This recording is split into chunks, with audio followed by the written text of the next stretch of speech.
Hey, everybody. Welcome back to TWA Talks. It's Toya here, and I have some very special guests, and we're going to talk about a really important topic tonight. I'm so glad that y'all are here to join us. So, without further ado, I want to start with introducing my beautiful guest here, Miss Willie Glass, and her daughter, Tahyrah.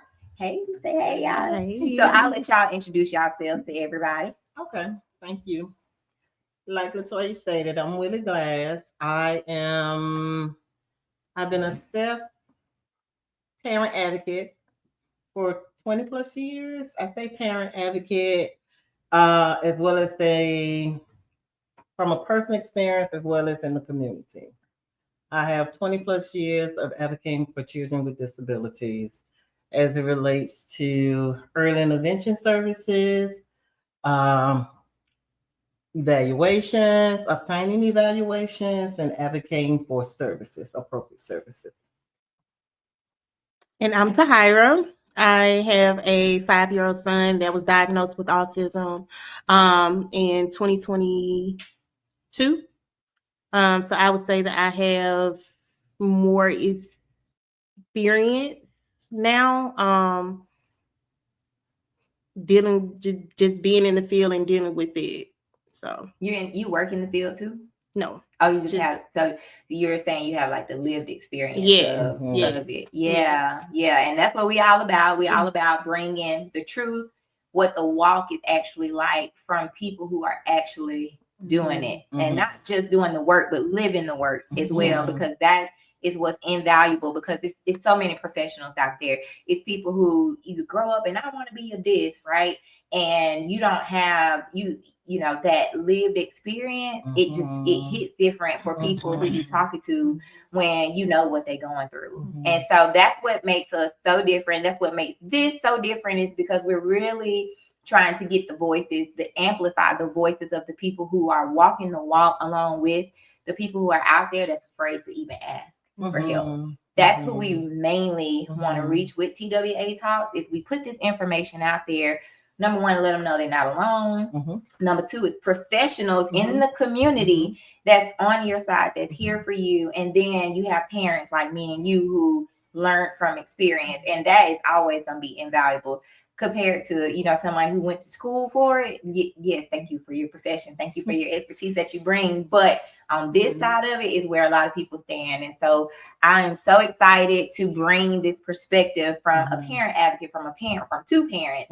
And then, like you said, Kyson is 5, Harper is 6, so we're in the beginning phase of it. But then you have your mom who, like she said, got the 20 years plus experience. So can talk about it from what the transitions look like, middle school to high school to college to adulthood, all the things. And so what we really try to do for sure here at the Wildflower Alliance too is make sure that we're encompassing, or we're bringing the perspectives of the whole family and the individual as a whole. And so that's why I have my parent advisory council, because I tell people all the time, I'm 6 years into the disability journey. That's all I got, and all I know is what I've gone through. But being in those programs opened my eyes to so much more. Talking to other parents has opened my eyes to so much more, because it's making me think about things that I have to think about that I've not yet been faced with. So I haven't, I wasn't going to be aware of it until I got there. And so trying to jump the gun and really get a head start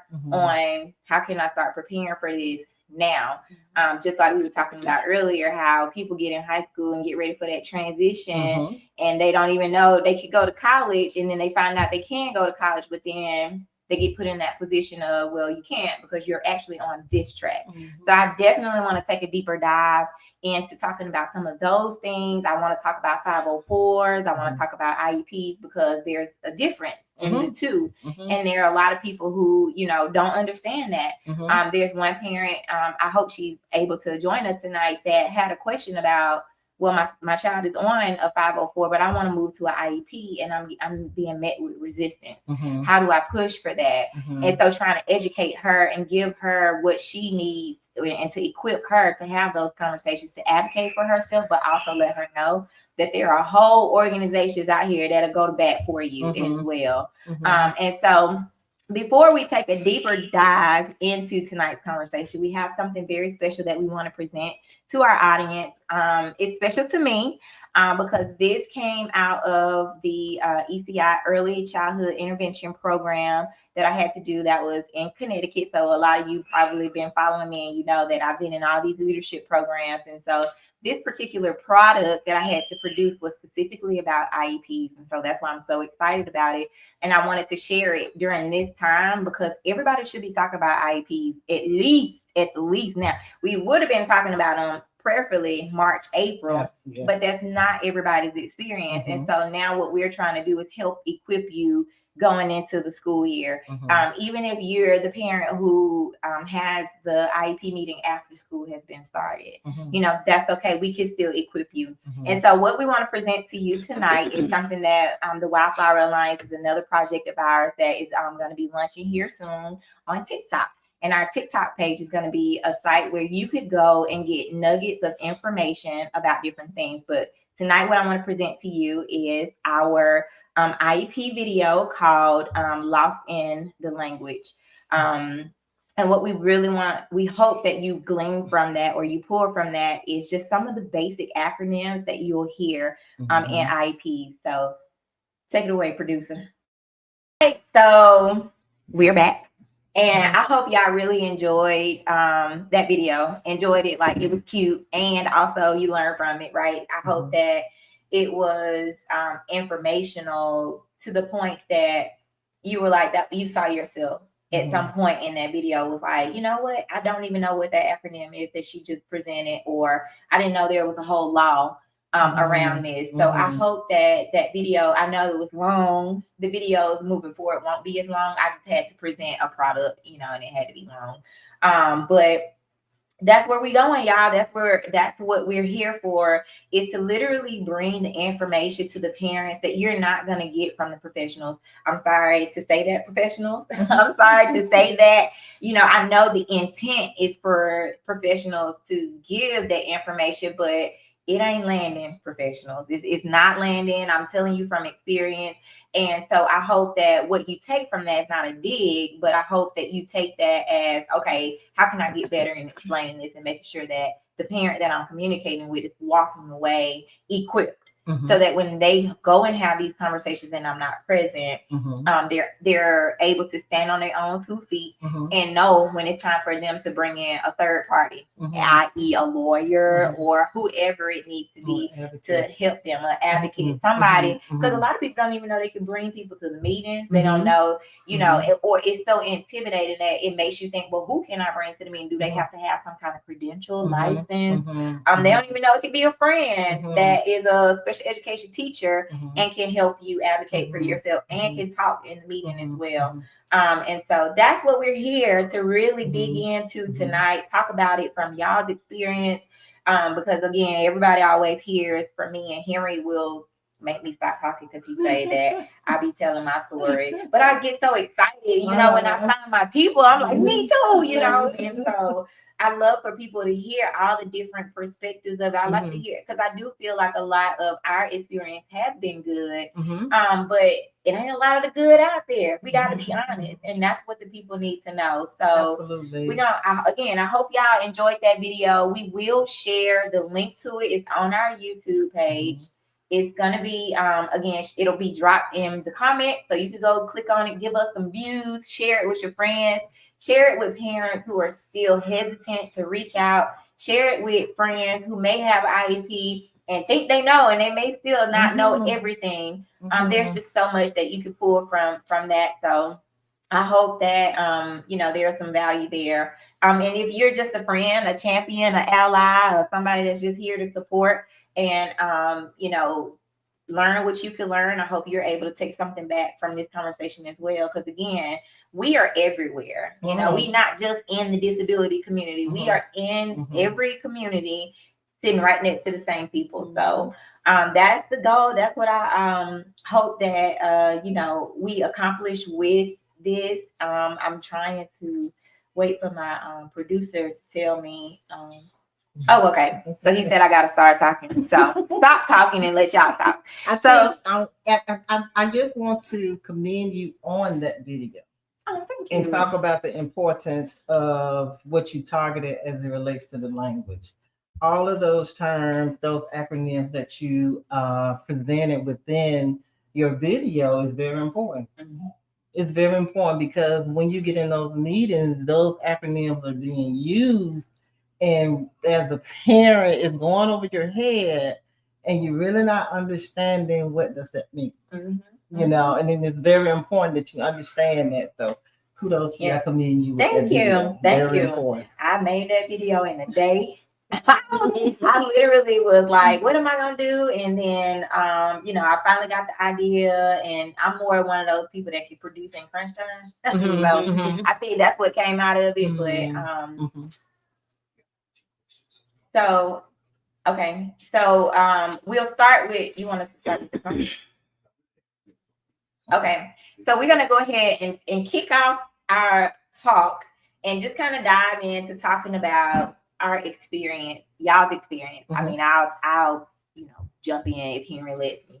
But I really want to let the people know, for y'all, let y'all talk about what your experience has been. And one of the main things, I love to do a comparison, right? Before you ever knew what an IEP was, and then after you knew what an IEP was, what was your experience? So what was your experience with IEP before you knew your child needed one?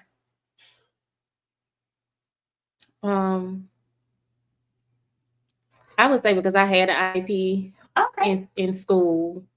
I think I didn't really look at it as, I would say, embarrassing. I always looked at it as a tool for me. Because it helped me a lot. And I think with my son now, the same thing. It was not nothing that I was embarrassed of. If anything, I was more so, because I feel like an IEP, everybody don't need to know they have an IEP. Only the professionals that's helping him, like the whole class, don't need to know he has an IEP. Really, that's none of your business. So I think that's with my experience. I didn't look at it as embarrassing. I always looked at it as a tool that it could help my child. I think that's so important for people to hear, for parents to hear, because it's the parents that's out here that's not getting the children the IEP because they're embarrassed for the child, and what we as parents have to do. So I'm a parent. I don't have a disability. I didn't have an IEP in school. So what, and this is harsh, but what right do I have to be embarrassed of something that could help my child? That's how I see it for me. Now, again, I'm tough on me. I'm tough on Harper. I'm tough on my folks. I'm tough, but it's because I'm more of, I live in the logistics of things. I live in the matter of fact, what is needed, right? And so that's also a part of what got me out of my anxiety about Harper having a disability, because how dare I be so embarrassed that I teach her to be embarrassed?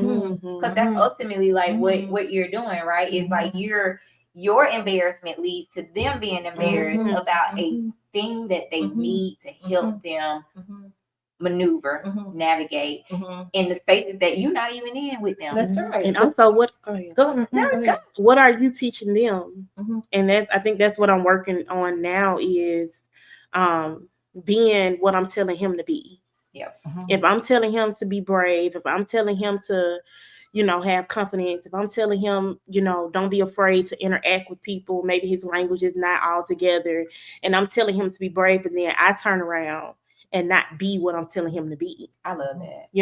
So it's I think that's how I look at it too. I love that. Be what you're telling them to be. And I'm smiling and I'm proud because I didn't think about it from this perspective. You have generational sin right here, stand before you. And that is what I modeled in front of her. Now, granted, I was not going to reveal that, she had an IEP in reference to the services. But I advocated for them so hard because I wanted them to succeed in life. And both of them had succeeded. She's pursuing physical therapy. My other one is both of them are in allied health.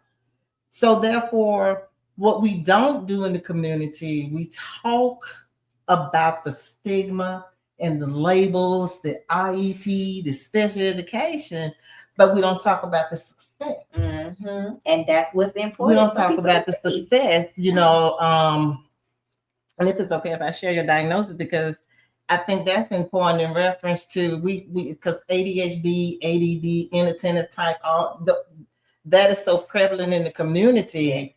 But for my girls, in reference to ADD, inattentive type, is it shifted from the negative to the success. Yeah. And we put a label on a kid now in the African American community, especially with our African American boys. From 5, we say ADHD, and we feel like they can't go no farther, but they can. Yeah, absolutely. So I give you that in reference to just the positive that comes out of that.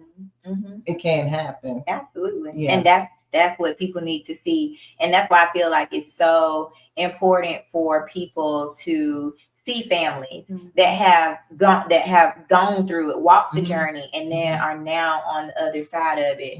And so then, Ms. Willie, I hate to put you on the spot, but I really love how you talk about it from the experience that you had as a child and watching other family members go through it, and then how you saw your elders not be equipped to be able to advocate for it. So can you talk about what because I would think that would then essentially be your very first experience with the IEP process? I call it 3-generational. Meaning in reference to in the 70s with my brothers, and then in the 90s with my own kids. And here I am in 2025 with my grandchildren, my grandboys. But my experience started with the IEPs was with my own kids.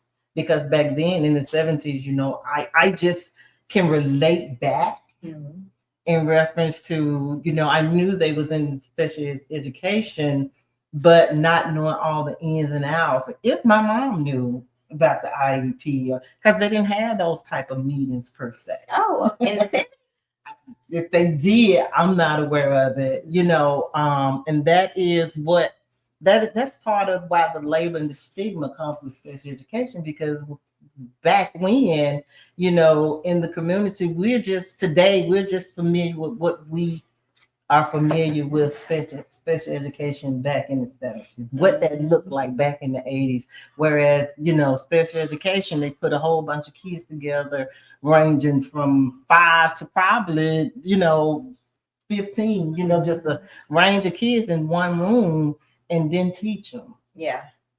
So therefore, during that process, during that era, that's where a lot of kids failed.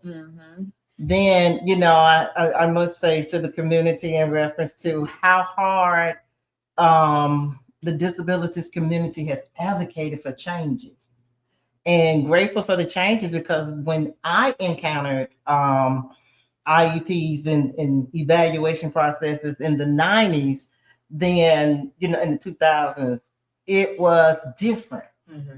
They had them shift to mainstreaming. Meaning, like she said, didn't nobody know they had an IEP. That was very discreet, which worked in their advantage. From mainstreaming to then inclusion. Yeah, it has changed tremendously in reference to what it used to be. But because of the stigma and the community that is holding on to what it used to be, they perceive in the perception, it changed the trajectory of those children's future, because they want to stay away from it and not realizing the importance of it. And I love that you ended right there. Is the importance of IEPs. I think you did a good job, Tahyrah, of talking about having an IEP and nobody knew. My first experience with the IEP, I used to coach volleyball. And I'll never forget the day I was told that one of my kids had an IEP. I coached high school volleyball. I literally coached, and I had been coaching at that point for probably about 10 to 11 years. And they said, "Yeah, she got an IEP." And I was like, You know, like I went through my whole career, high school, college, middle school, elementary. I had never heard that term. And I was like, what is that? And all I was told was individualized education plan. Okay, and what does that mean? So Henry says we have a comment in the question. I mean, a question in the comment. And it's asking about IEPs, number one, like outside of school. What does it look like outside of school? But I think a really important part of that is talking about what an IEP is itself and what it means for a student, period. And then outside of school, like what does that mean? Let me say this in reference to an IEP. I call it a safety net. Is a safety net, because had my girls not had it, they would have failed. They would have failed. So that's why I call it a safety net. And when we say in reference to outside of school, how can an IEP help outside of school? I think for one, I'm not sure, because it's very vague outside of school, because in this day and time, you need education to succeed outside of school, if that makes sense. But I'll give you an example. If we're saying outside of K through 12, let me use that analogy. If, and Tahyrah can speak to this, once you graduate high school, your IEP can be carried over into college. It can help you. They actually have on campus a component to support you in college. But you only can tap into that service if you have an IEP in high school. So with that being said, and I'm passing to Tahyrah and let her speak to how it supported her. Once she got to college, she was able to utilize the IEP. If you could talk about that. Yeah. So when I was in the PTA program, and I was able to. At first, I tried to go without it, thinking that I could. No, major fail. And it kind of took me to a place, because I think I started experiencing why I can't operate like everybody else, why I can't grasp and catch it like everybody else. I went through that stage for a short period of time until I presented it that I needed more help, and I start succeeding. And when I start succeeding, because I needed a secluded area to test.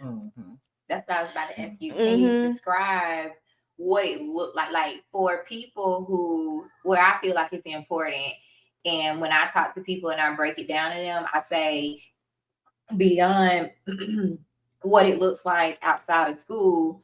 An example of this is, like you said, I needed to be by myself. I needed to be by myself. I needed a secluded area to test. I needed extra time, and nothing is wrong with that. I mean, for me, I feel like get the help that you need to succeed instead of trying to operate without it. And then, like I said, it takes you to this space where you questioning yourself, and it'll dig you into a deeper space by saying, well, why I can't be like others? And get the help that you need, And then when I started succeeding, I was okay. I was looking forward to it. And then you can use it for the ACT. That was something new for me. I was able to present, look, I need this in the ACT. I mean, they have to give you those accommodations. Even if you want to go to nursing school to take your boards, you can use it with your boards. So it's something that people really need to separate from the term of something is wrong, or no, you use it as a tool of what's going to help me to succeed, You know what?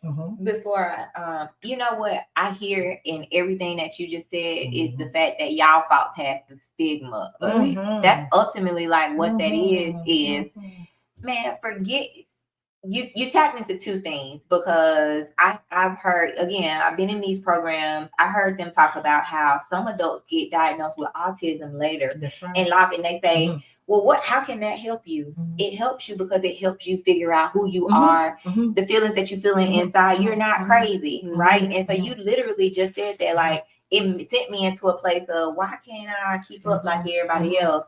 But once you fought past, you know what? I don't care about the stigma of having an IEP. Let me just get myself the support that I need. Just like if you broke your leg, you would get crutches, you would get whatever it is that you need. It's the same thing. And you fought past the stigma of it. And so I really appreciate you bringing that to the audience, because I know that there are people out there that still probably internalizing that. Why do I feel like I can't keep up? Or am I crazy? You know, go ahead and get the diagnosis so you can know for yourself, and then you can get yourself the supports that you need. Because maybe it's that you need the quiet space. Maybe you need that, the sensory. You need to take advantage of sensory spaces when they're available. Whatever it is that can help you succeed. I think fighting beyond the stigma of disability, y'all know that's where I'm gonna live. And I think she got a late diagnosis, like you said. She was in high school when she got the diagnosis, so she struggled to maintain the average level, and not realizing and being able to identify what was going on. And then I think in reference to the stigma, at this point, in 2025, still dealing with stigma as it relates to special ed services. I think I tell parents all the time in my profession, right now, you advocating for your child, you're advocating for their future. You're not advocating for right now. Exactly. You are working on their future. So if you think about it, and I always tell I work with families 0 to 5 mainly, but of course experience from K through 12. But for those babies 0 to 5, to these parents, when you look at your child, I always say, think about that child, visualize that child 10 years from now. And when you visualize that child at just 5-10 years, at age 15, that is the motivation to get past the stigma. And I say, and it was one of the questions on here, and I'm going to address that now in reference to, you have the stigma comes from within. I think we utilize what the perception of the community is saying, but you have to revisit and reflect within yourself and question yourself in reference to, how do you see your child? Right. What space are you in? Right. And then you, and I think for me, it was never a point of stigma, label, special education, none of that, because it was all about their success. Exactly. It was all about their success. And don't care how you look at it. So it looks like y'all getting lit up in the comments. I'm loving it. So let's just kind of go to the questions that y'all are getting in the comments, and then we can kind of bring it back to, because again, it's all related, it's all important, and we probably will be bringing y'all back for a second episode, it sounds like. So someone wants to know, did the school recommend an IEP, or did the parent realize on their own that they needed it? Great question. I love that question. For me, I realized that, but it was a hard fight. It was a long road, especially with my oldest. Like I said, Tahyrah got a late diagnosis in high school, but it started with my oldest in 3rd grade, actually. But let me say this. Her 3rd grade teacher, once again, inattentive type as it relates to ADHD. The child has no hyperactivity, no behaviors, ... So therefore, from kindergarten to 3rd grade, my daughter got pushed through because of good behavior. So for that 3rd grade teacher, Miss Moore, I thank her, because she brought to my attention something just not right. You know what I'm saying? And that is what raised some antennas. Now, she did suggest that I get evaluated. That's understandable, because that is the practice. But I began to dig myself and requesting evaluation. Didn't really know how to go about doing it. But by the grace of God, he led me to request it. He led me to get her evaluated in the community first. I love that. That was the first line of defense. Let me say that. And that is what, but it was 2 years later she received the diagnosis of ADHD inattentive type, and that is when I presented to the school and requested an evaluation. Unfortunately, they say she was borderline. We get that bell curve and we talk about that borderline and it go out of the way. And instead of getting our services, they did not. 2-3 years later, she struggled and I changed school districts. I went from private school to a different school district. And by the time she got to 9th grade. That's a long time. 3rd grade to 9th grade? 3rd grade to 9th grade.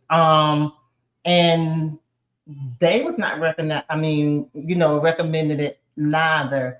And that is when I was pushed in the corner and I began to self-educate. I tell any parent, self-educate.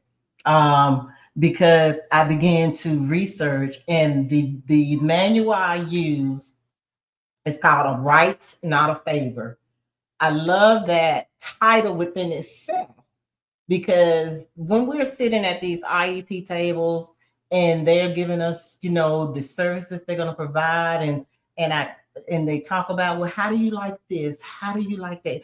How does that sound? Every time they ask a parent that, when I'm at the meeting, they say, how does that sound? And of course the parent don't like it, but in my mind, I'm saying, I hope to God you implement just what you're presenting. And so with that being said, I began to self-educate and use A Right, Not a Favor. It teaches you how to form a letter.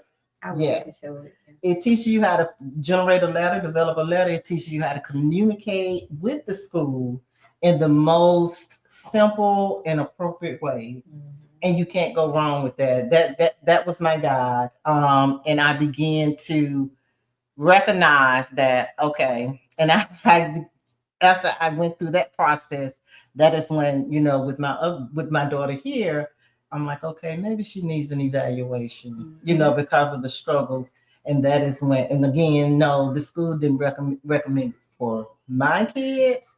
I had to identify those concerns. And just please know, when we see the red flags, that is our indicator, to dig a little deeper. I think something that you also brought up is the fact that you did the referral. That's something that people don't know. What does the process itself look like? Before we go to the second question, can you touch a little bit on what it means to get the referral to start the process? You want to write a formal letter. You want to, I think the biggest mistakes parents make is they will verbally tell the teacher and request a formal evaluation. They get pushed to the side. And once again, you refer back to that A Right, Not a Favor manual. It actually gives you the letter and the words and the terminology you need to use to request that formal developmental evaluation for special ed services. And when and then A Right, Not a Favor also tells you who to submit those letters to. It's not just the teacher. You want to give a copy to the teacher, principal, and the special education director. You want to make sure all three has a copy of that letter from me because I had such a challenge. I went a step further and the superintendent got a copy.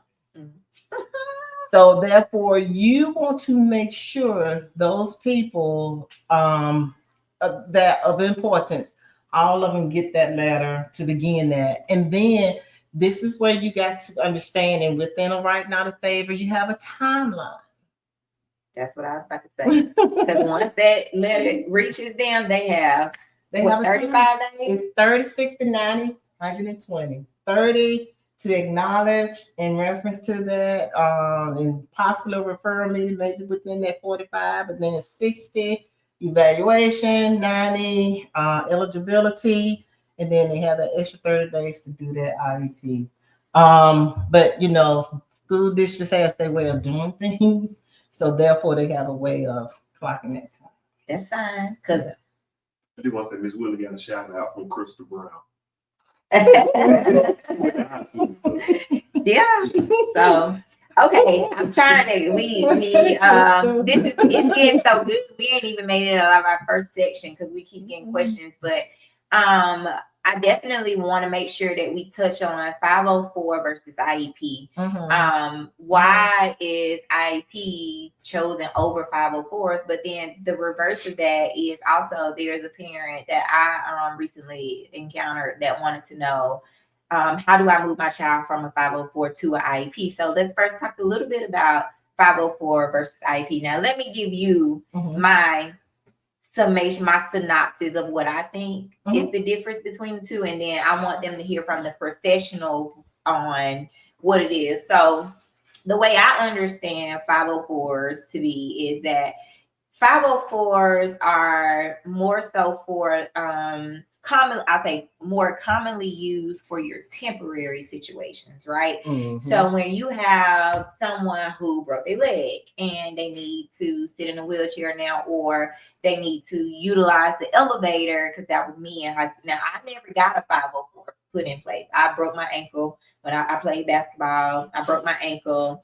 So the teachers just gave me it. They just understood. But I feel like I was in a good high school to where they were like, common sense. She's not going to be able to run here, But common sense ain't common, right? So we know that. So a 504 plan is more so for your situations where the curriculum does not need to be modified or changed, right? So what that means is, this kid has this, whether it's a ailment because they broke their leg in the football game, or this kid has a disability to where he's confined to a wheelchair, but cognitively he can keep up with his peers. He's on track developmentally, so he just needs extra time to get to class. That's a perfect example of how I understand a 504 to be. A 504 plan just kind of gives you that extra time that you need on a test. So you don't have to change how you deliver the test to me, but you need to extend what exists so that I can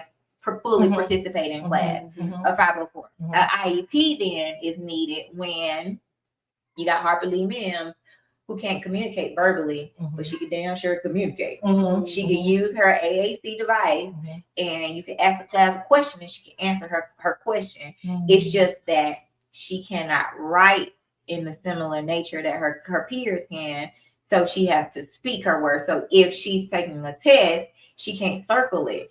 She has to have somebody hand over hand and circle. That's an example of having to modify the curriculum to adjust to what her capabilities are. So that's what my understanding of 504 versus IEP. But I don't want, again, I'm like you said, I'm self-taught, and then I got in these programs, and yes, the programs have notoriety and they're great, but it still does not make me a professional. So I want them to hear from the professional on what's the difference IEP versus 504. Well, you spoke to it from a general stance as it relates to the difference 504 accommodation and modifying versus that IEP. And I want parents to know that IEP carries weight. That IEP carries weight. That IEP carries power. That IEP has a more legality standing versus the 504.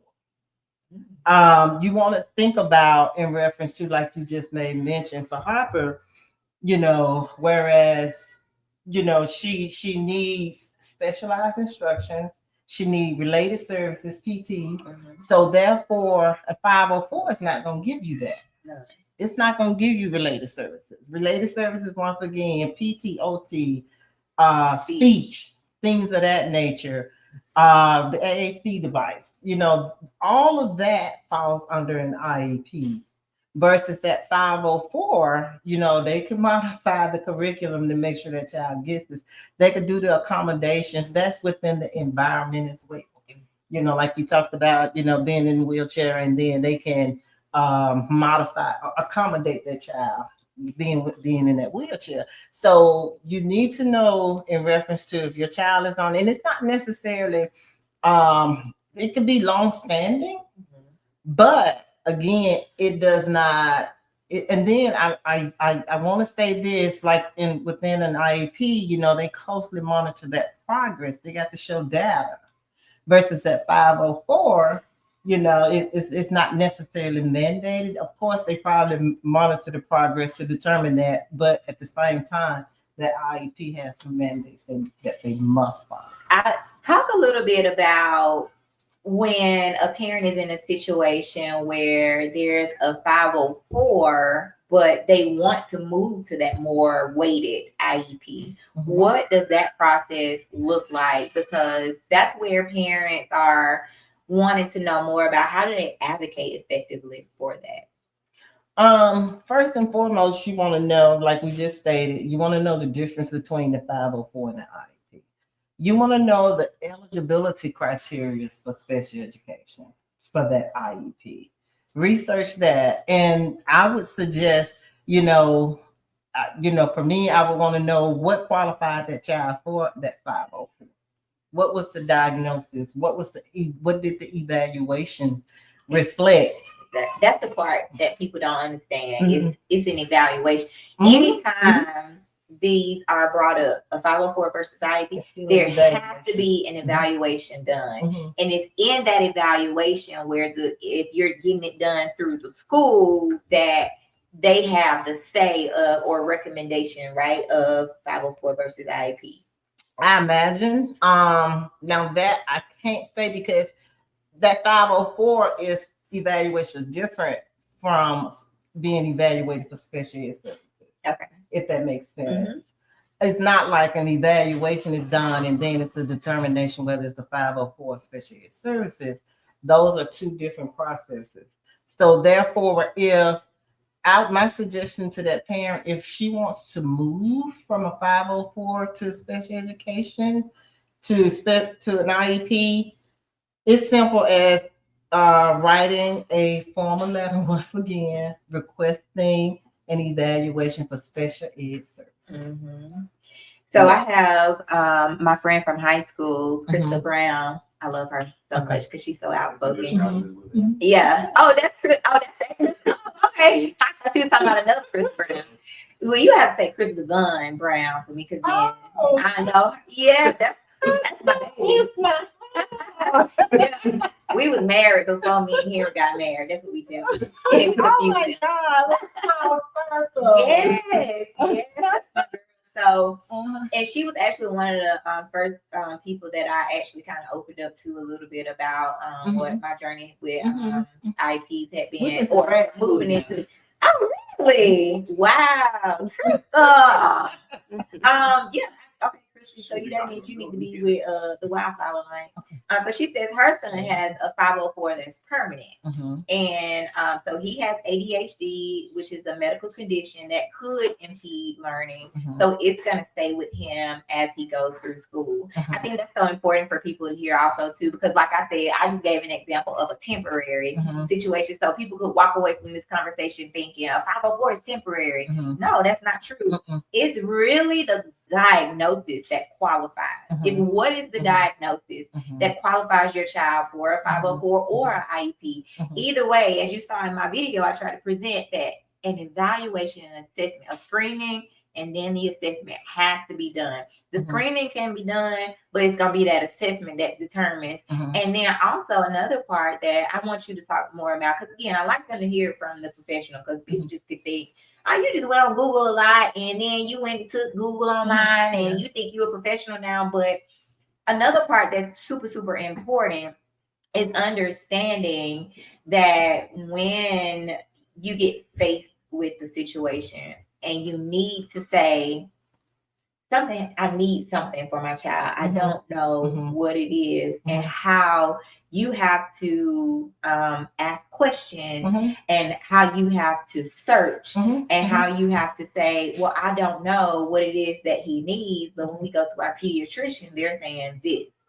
Here's the difference.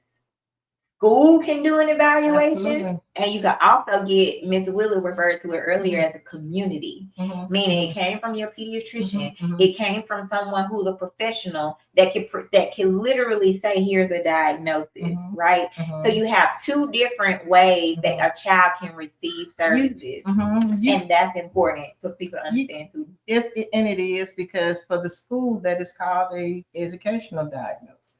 Yep. And then in reference to from the medical providers, the medical diagnosis. But when you're talking about neurodevelopmental, you really want that licensed psychologist to do that comprehensive neurodevelopmental evaluation. And why? What's the most important difference between when it's done by the school and when it's done by a licensed professional? A licensed psychologist. I'm going to use the licensed psychologist. That is considered a clinical diagnosis. Whereas that's going to go with you wherever, if that makes sense. And I think it goes back to when someone asked about the IEP outside of school, but that clinical diagnosis is going to go with you outside of school, if that makes sense. And I'm going to go back to Crystal's comment. Like she stated, her son has a 504 that's permanent. He has ADHD and therefore a medical condition that impedes his learning. For me, in reference to those circumstances, I would have, because that is one of the eligibility criteria under an IEP. He could have qualified under an IEP under other health impairments. That is what my daughters qualified for. So they never had a 504. They always had an IEP. I feel like, in my opinion, when under those circumstances, to say, okay, he has a 504, whereas he can qualify for an IEP just off the ADHD diagnosis under other health impairment. So with that being said, yes, it's me, I would advocate to reverse that to an IEP, because as he gets older, once again, yes, I'm sure, it was only the accommodations and modifications that they say he only needed, but that IEP carries more weight. She said, thank you. That was very helpful. Another part that I also want to bring in for other parents that may be that's watching is the insurance part of it. A diagnosis that comes from the school, insurance ain't paying for them services outside of school. You literally can only get them in school. And so if you got a private, and when I say insurance, I mean a private insurance. Now I'm almost positive that it works the same way for Medicaid, but let's say you have a child, like you said, how you discovered in third grade and then later in, whatever grade it was that you guys got your diagnosis. If you had not taken them to a licensed clinician, like a clinician, because that clinical diagnosis is what carries the weight for insurance. That's right. And so let's say you got your diagnosis of ADHD or autism from the school, and you said, okay, I want to get my baby more help. That means I want to go to, I'm going to just say United Ability. I ain't saying y'all, this is what United Ability said, because I know United Ability inside and out, and they're going to go the distance to help you. But if you showed up at United Ability or any clinic to say, my school said the child got ADHD, autism, whatever, and they need PT, OT, speech, they're going to say, you made a great point. Where is the clinical diagnosis? It came from the school. And there's also another term I wanted you to touch on, psychometrist. Because Alabama is the only one of two states that continues to use a psychometrist instead of a psychologist.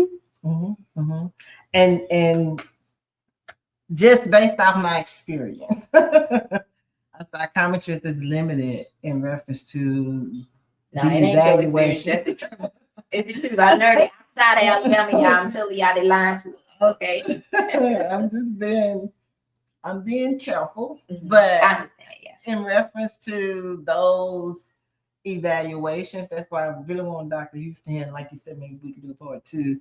A psychometrist is limited in reference to what evaluations and tools they can use to evaluate that child. So that is the difference. And I must say, you brought up a valid point when you're talking about educational diagnosis outside of school.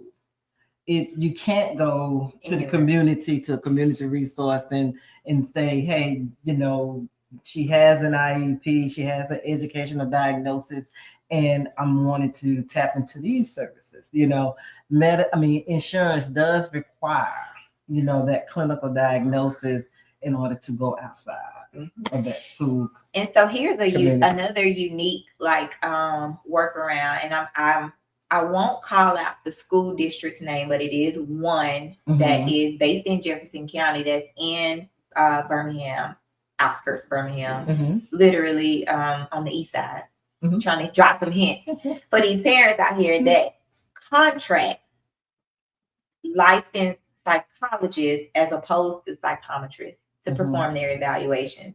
So when their licensed psychologist that's contracted for the school district performs the evaluation, now it holds weight. Now they can get services from some private,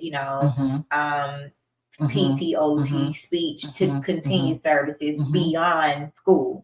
So that's the most, for me, what I wanted to make sure that people with, disabilities, and I love that there was a conversation you and me here had earlier where you talked about, let's be very leery on using the term disability, because not everybody identifies with having a disability. If we say ADHD, if we say ADD, they don't consider that a disability. Okay, girl, I won't say you have a disability, but you have a condition that still can qualify for extra support, extra services, that if diagnosed appropriately by a licensed psychologist or clinician from the school, not a psychometrist. No shade to the psychometrists who still working for the school. We appreciate y'all. We appreciate what y'all do. Trust me, because y'all are still out doing the work. But psychometry or psychometrists are being faded out or have been done away with in all the other 48 states beyond the two, Alabama, and I don't even know, I can't even remember. They told me who it was, but that's why I say I took these leadership programs and I found out all this stuff, and I was like, whoa, what?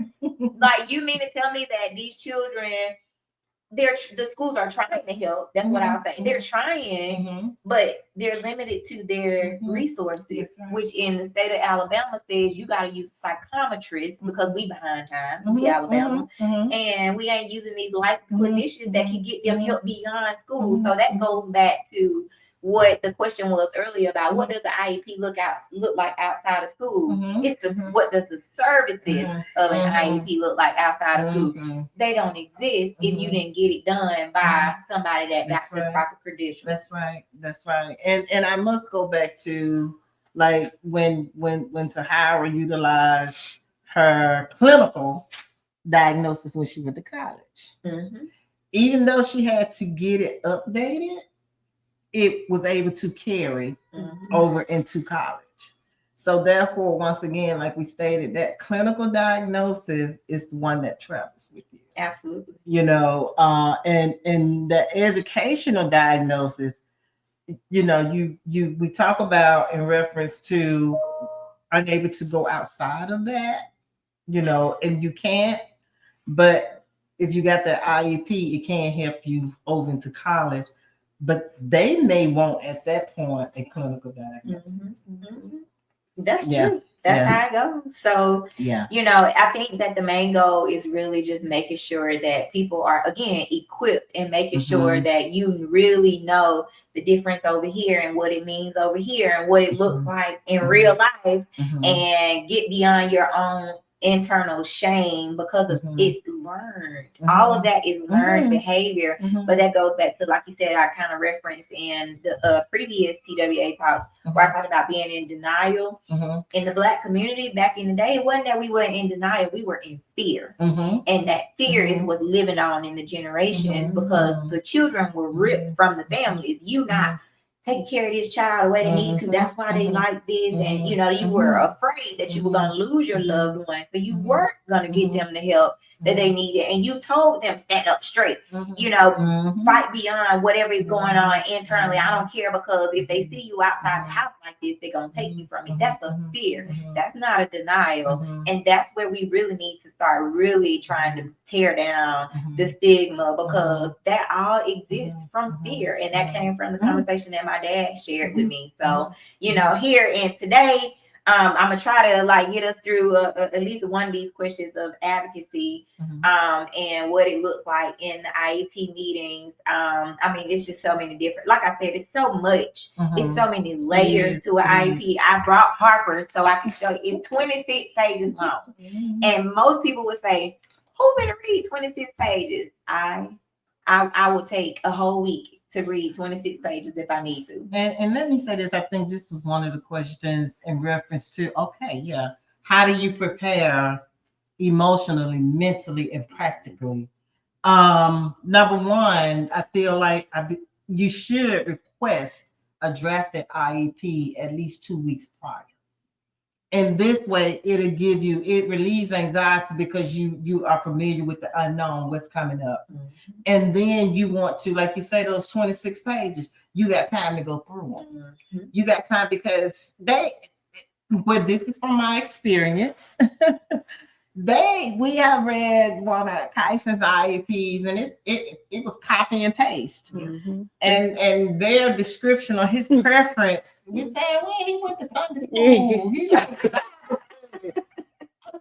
We go, but we didn't never been no Sunday school. So his IEP was copy and paste, but we had time to go through it and literally break down what we want, do not. And the meeting I attended today, you know, you talk about his preference and what does he prefer in a classroom? What's going to support him in the classroom? What is his interest? And I felt so offended because they say she likes to do hair. She's not going to be doing hair in the school. So we need to, exactly. So as parents need to dive into that IEP, understand it, go into what you know that's going to support him in the classroom. Those questions are very important. What is his interest? What are your concerns?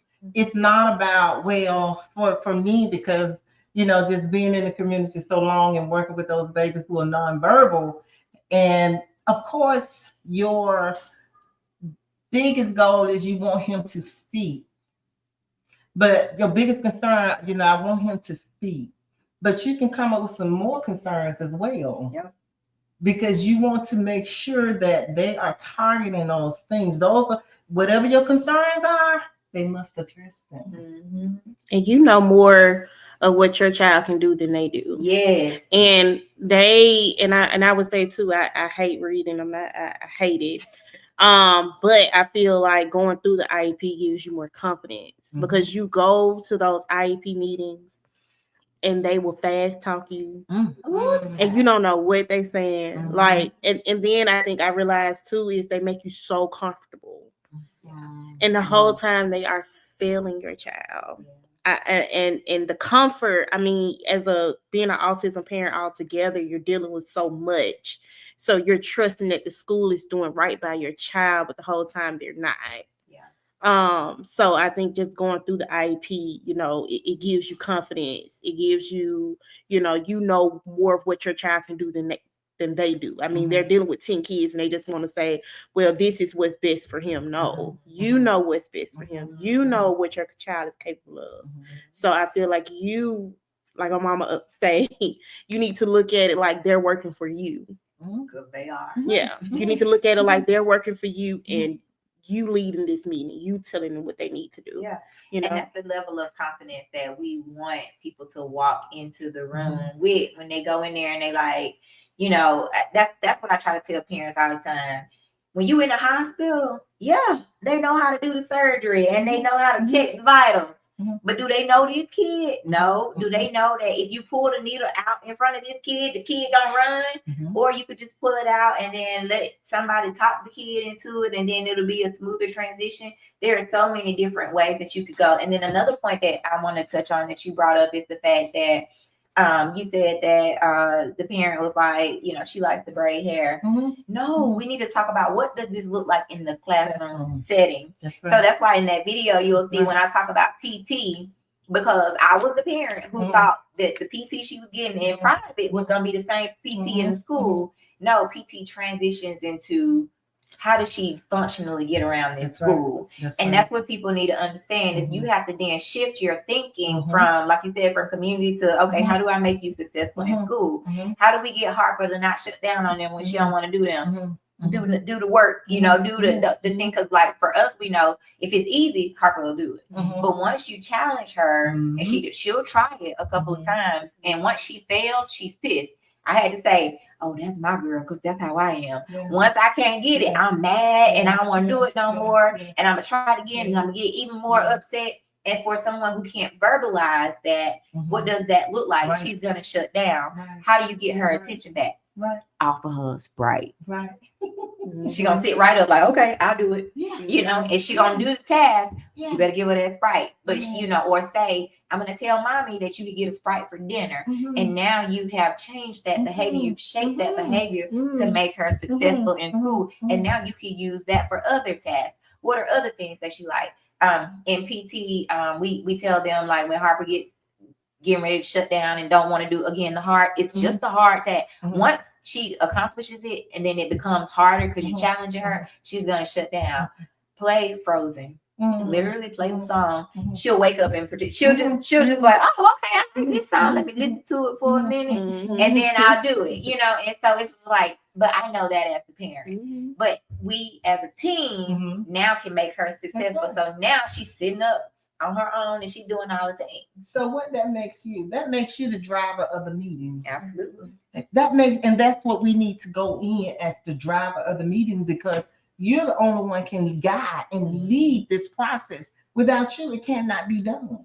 So that is what I encourage parents to do. Remember, you're the voice. You're the advocate. You know, you're driving the meeting, but you have the team. Right. Don't get me wrong. And you look at them as your team. These are my team members. We are all here sitting here for the success of this child. So therefore, let's come together and do that. And don't allow the team set up to intimidate. It's set up to intimidate. It is, because they sit on one side and then you sitting on this side by yourself or with your by yourself. Yeah, exactly. But if you go in equipped, it's gonna take away some of that anxiety. It's gonna do away. You know, they have these IEP meetings 1 and 2.5 hours, and you know, and that's unnecessary, because if you go in prepared, then you can take the lead in that. And last thing in references is, how do you stay encouraged when the system feels heavy and unresponsive? How do I stay encouraged, my child? The success of my child. And when it comes to that child's success, nothing is going to outweigh me. Because at the end of the day, their success is most important.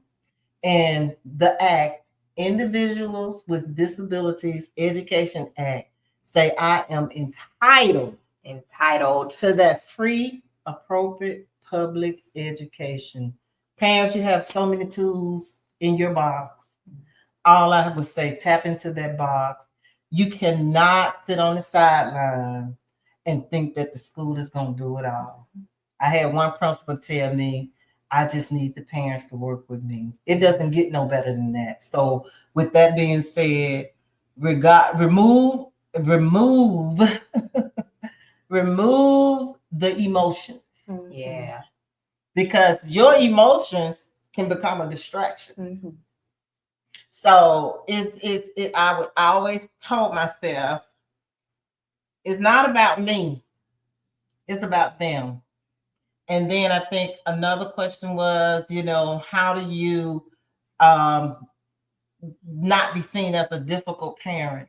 You may be seen as a difficult parent sometimes, but it's okay. But you flip that and you just don't take it personal. Yeah. Because again, it'll become a distraction, and then it'll become a battlefield, and the adults are battling up here, and the child is left alone down here. So you have to be creative. You have to be open, wise, self-educated, and be smart about that process. Because again, it's not about you. And also, I just want to add too about being seen as a difficult parent. I'd rather be seen as a difficult parent to know that they'll think twice before they try to fail my child. Like, I want to be seen like I know she coming. Like, I want y'all to be like, before I do this, we might not want to do that because I know she coming.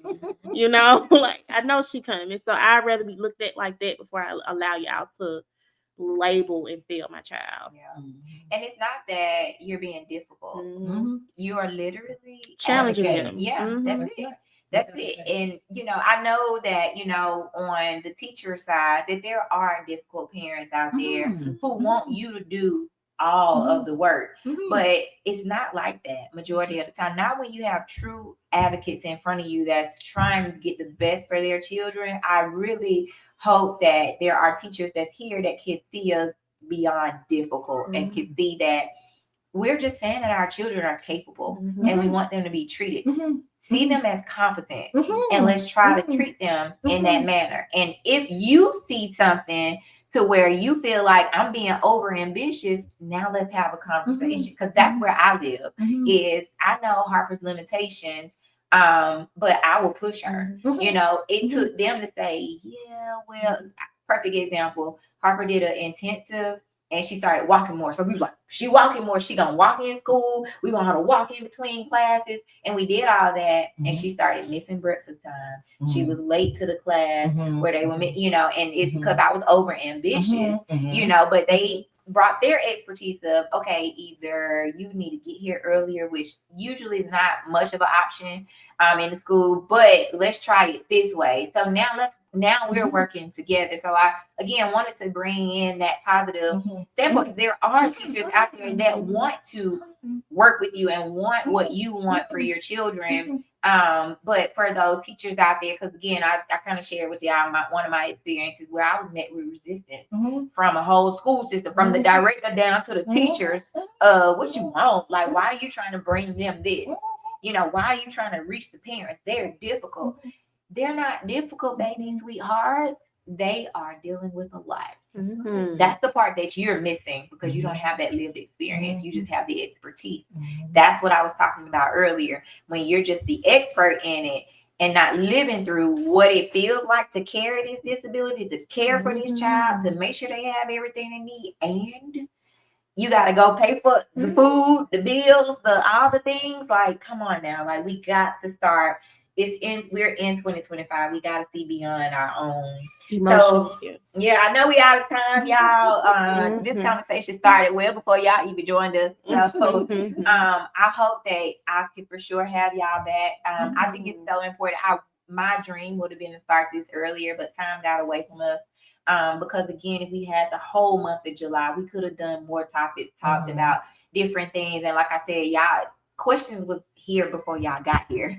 So people are already anticipating things like this. Because again, this is real life for a lot of families out there. And that's what we hope to continue to bring. So for sure, if y'all find it in y'all schedule and we can do this again, I know school starts super early this year. But we can definitely get together and talk more, and y'all bring more questions for our friend Miss Willie and Tahyrah, and bring some raw questions, because I like to talk about the raw stuff, because that's what people are trying to work through. So I appreciate y'all for being here today. Thank y'all for joining us on our TWA Talks IEP season. Go check out the video on YouTube. Ask questions under the video. Ask questions in the DM. Text me, email me. Go to the website. Put your questions in. We are literally here to support you. And Ms. Willie is not the only professional that we have in our disposal. There is the APEC Center, the Alabama Parent Education Center. That's all about educating parents on IEPs and preparing them for those conversations, knowing the law.